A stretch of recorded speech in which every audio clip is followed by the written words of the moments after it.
Hey team, welcome back to my channel and welcome to the first back workout that I have posted. Back I just love. I love back training. I love a good looking back. And one thing that is just so important, and one thing that the reason why I love the back so much is I used to suffer from low back pain until I started lifting weights. And that has got to be attributed to strengthening the glutes and strengthening the back itself. And of course strengthening the abs, but the core. The core is, you know, from your collarbone to your hips. So it's not just your abdominals, your core is like your torso basically, right? So strengthening all of that.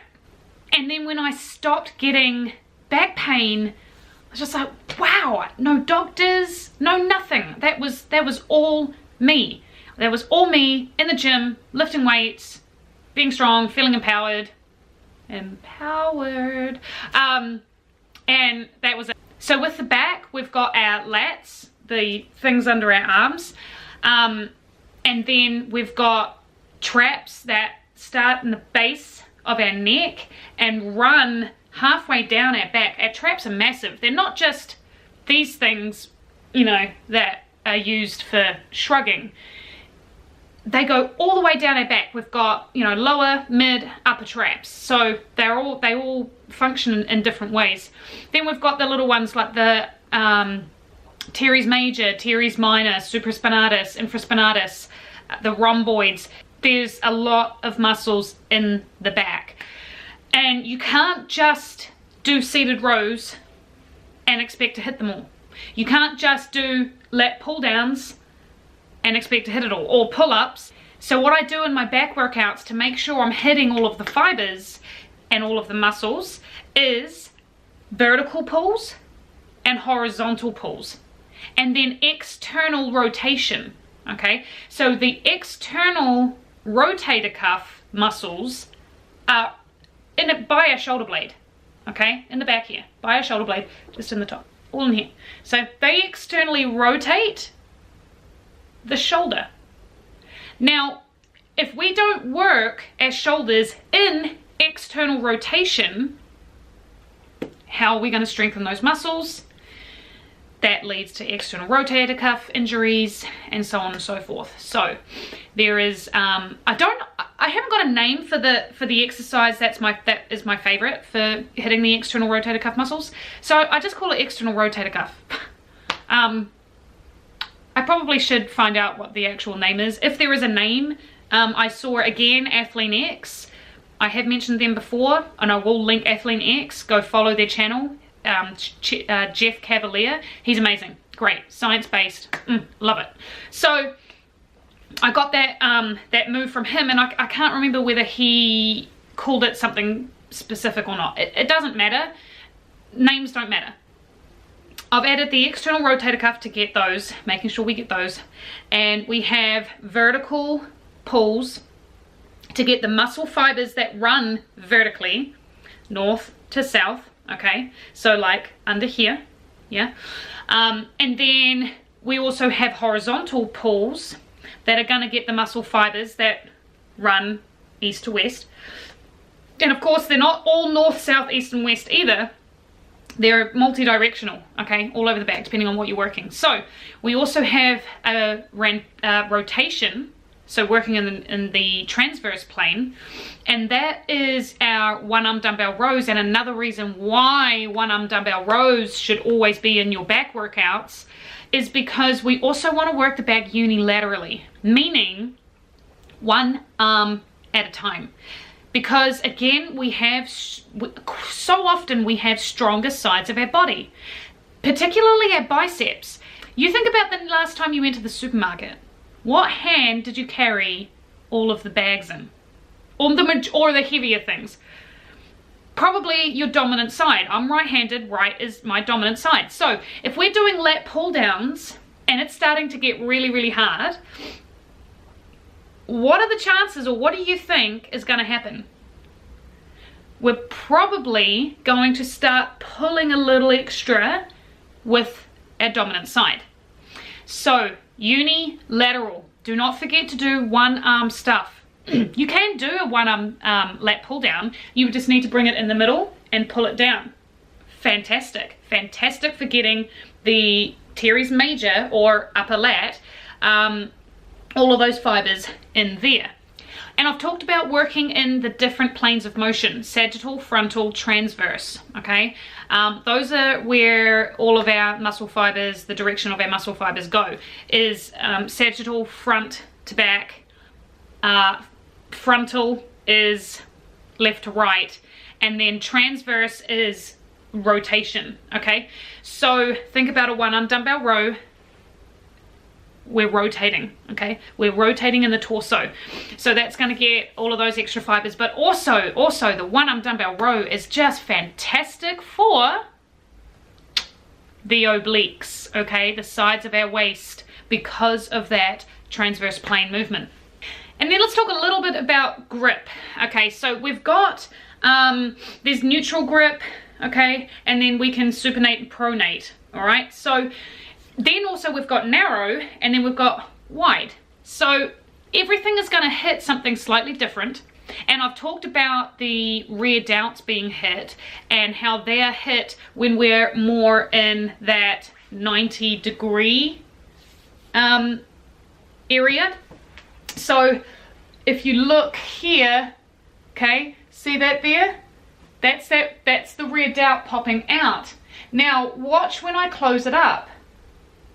Okay, a little bit different, right? So rear delt's coming around, pulling, right? And then rear delt closed up. So depending on the width and the grip, whether we're pronated, supinated, or neutral, maybe even 45, that is going to change what muscle fibers are being hit as well. So you want to be changing it up, mixing it up. You don't have to do it all in one workout, but you could if you wanted to do a, you know, everything is wide grip workout and then everything is narrow grip workout. It's really up to you how you structure it. This one is mixed. That's personally, I like to mix it up and make sure that I've hit everything. And you've got to think also about, you know, depth. If you're wanting to build some thickness in the mid back, some thickness in the back, literally in the back, or width. Okay. Now, females, don't be scared of creating a little bit of width. A little bit of width with shoulders, and a little bit of width with lats. Because when we are bigger up here, what has that done to my waist? If I do this, it has made my waist look smaller, okay? Here, cinched in the waist a little bit, okay? We've got that X factor. So getting a little bit wider, creating shape in the shoulders and in the back is going to give your waist the illusion of being smaller. Fake it until you make it. So I hope you enjoy the workout. Let me know in the comments below what you thought of it. And don't forget, if you liked it and you like this video, give me a thumbs up so that you can see more videos. And don't forget to press that subscribe button so that you can stay fit in the gym with Jem.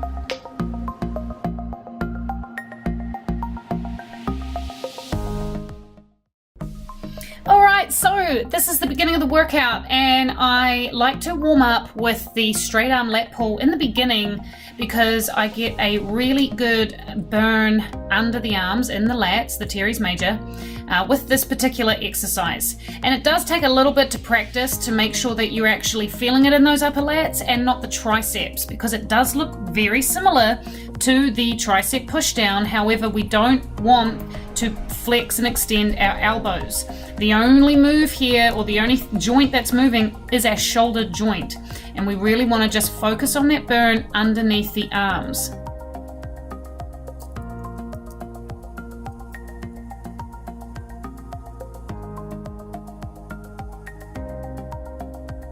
And then I go right into the cable back row, And I love to do this with the rope because you'll see I'm getting full range of motion because there is no barbell or straight bar on the cable coming into my belly and preventing me from going even further. So I'm squeezing my shoulder blades here together, and I'm really focusing on all of those muscles that are bringing my shoulder blades together. The mid trap, lower trap, rhomboids, all of those muscles in the upper back.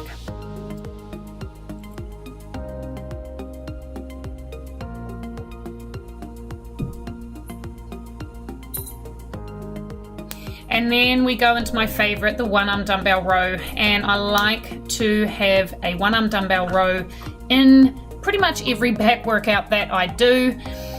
It is one of those beautiful exercises where you are using a unilateral exercise, meaning one arm. So we are keeping balanced. We are bringing up each side of the body separately from the other so that the stronger muscle or the stronger side doesn't take over in the exercise. And we are also getting a rotation here in the spine. So we are working the transverse plane slightly. We're working our obliques. So make sure that you keep your core nice and engaged because we are having a slight rotation there. We really don't want to hurt the spine. Just make sure that your hips and your shoulders are square to the mirror. Keep your back nice and flat, no hunching over.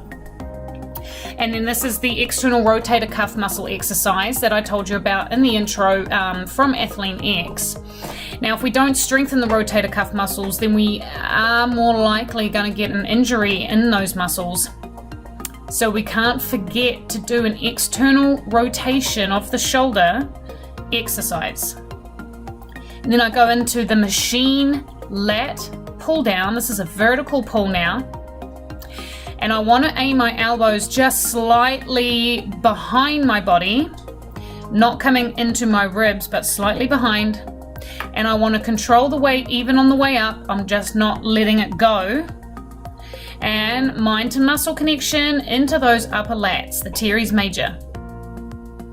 And soon here I'm going to change my grip, and I'm going to go into a neutral grip, and it's also a close grip. So it's really important to change the grip in your workouts, sometimes with the same exercise, just to hit slightly different muscle fibers.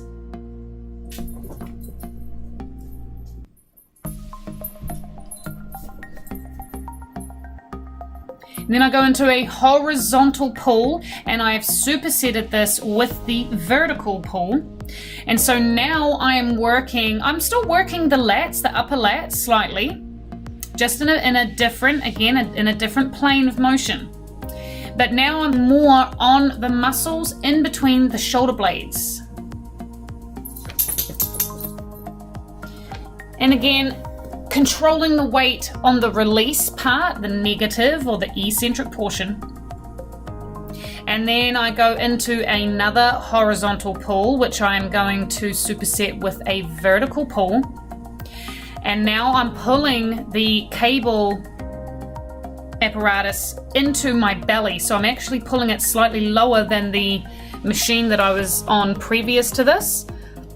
Again, I'm just hitting slightly different angles, slightly different fibers, because I want a complete back. I don't want to just stick with a seated row and a lat pull down with the same grip or the same width of my, where I'm doing a narrow grip or a wide grip.